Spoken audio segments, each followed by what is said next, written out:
განსხვავება ქართულ და კანადურ შორის. პირველი სექტემბერი კანადაში ჩვეულებრივი დღე არის, არანაირი ბავშვების შეკრება ეზოში, რაღაცა თეთრი პერანგები და შავი შარულები, იქ რაღაცა კონცერტების გამართვა, ეგეთი რაღაცეები აქ არა გვაქვს. 1 სექტემბერი არის ჩვეულებრივი სასწავლო დღე. მეორე აქ არ არის არანაირი ფულის შეკრება მშობლების მხრიდან, რაღაცა ფანჯარა ჩავსვათ, გავარემონტოთ ოთახი სასკოლო, რაღაცა ბავშვებს ბურთები უყიდოთ თუ ასე შემდეგ. ეგეთი რაღაცეები აქ არ არის, მე მგონი არ შეიძლება რომ იყოს. ნებისმიერი რამ, რაც სკოლას სჭირდება, ფინანსდება პროვინციული მთავრობის მიერ.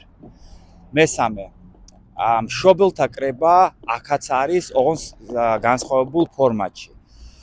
საქართველოსგან განსხვავებით, აქ მშობელთა კრება მიდის ერთ-ერთზე, შეიძლება ონლაინ იყოს, შეიძლება ოფლაინ იყოს.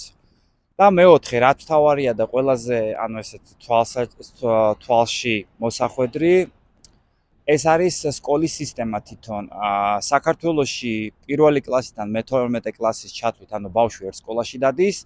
აქ ეს იყოფა 3 ეტაპად. 1 კლასიდან მე-7 კლასის ჩათვლით, ეს არის elementary school და არანაირი საშინაო დავალება მათ არ აქვს.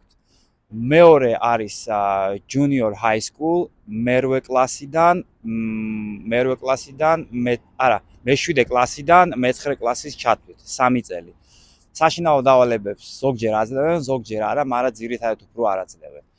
და მესამე ეტაპი არის high school, ეს არის მე-10 კლასიდან მე-12 კლასის ჩათვლით. აქ უკვე სწავლა მიდის ძალიან ისეთი სერიოზული დაკვირვებით და ძალიან ბევრი საშინაო დავალებებით.